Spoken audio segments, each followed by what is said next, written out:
Okay. So your box is all tight, kind of squared up. It's pretty easy to get the dimension for the bottom. Take a roller, make sure that this roller begins at 0. Oh, sorry. Begins at 0, or don't start measuring until, if yours has a little extra space at the end, make sure you don't count that. This one actually doesn't. Just see how wide is this from one edge to the other. And you got to be pretty exact for this. This is, let me see here. This is 5, there's 16 marks there, so that's 4, 5, 6. We'll say 7. It's 5 and 7/16, because 8/16 would be at a half. This is just a little bit under 7/16. So I'm going to say it's 7/16. We can take that, write it down. The width is 5 and 7/16 times the length of this thing. It is kind of hard to see here, but 6 and also 7/16, just under 7/16. Okay, so 6 and 7/16.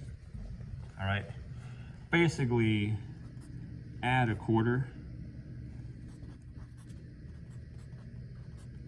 but actually a quarter is also, 4/16. So we'll just say 4 plus 7 will be 5 and 11/16 by 4 plus 7, 6 and 11/16. This is my dimension. Hopefully you guys know your fractions decently well. If not, ask a friend. Okay, so I'll cut up big strips of wood. That's the right thickness to fit inside that groove. This is what you're going to go and actually cut your bottom from. My dimension should be 5 and 11/16 by 6 and 11/16. So first of all, let's see how wide this wood is. It is 6.5, which is basically 6 and 8/16. That's too small for it to be across here, so I'm going to actually measure in 6 and 11/16. There's 8, and there's 9, there's 10, there's 11/16 right there. So I'm going to go make a mark.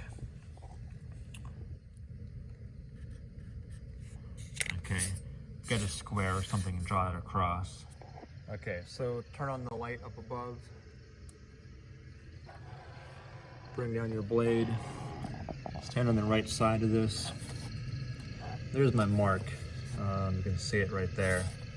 Position it. I'm actually going to cut on the left side of it.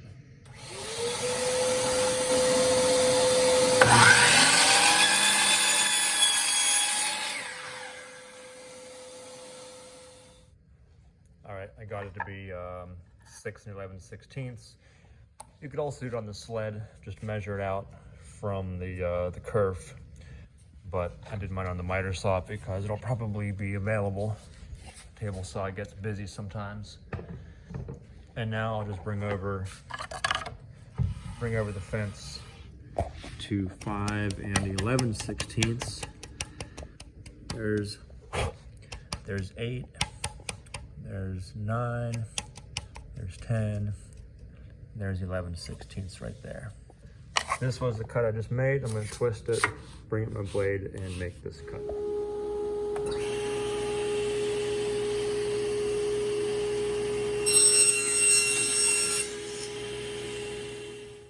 Okay, so the bottom is cut up. Hopefully this will fit. It should.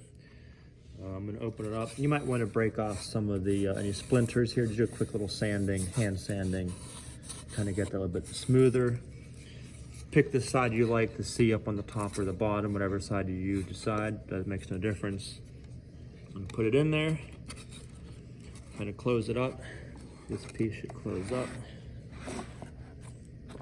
And hopefully it isn't too big or too small. That's how it looks. It's always better to be too big than rather too small, because then you'll see it come out. But this actually seems to fit pretty good here. Nice bottom. flip it, you can see kind of looks nice and clean down there. And now we are ready for a glue up. I'm gonna go ahead and do that right now.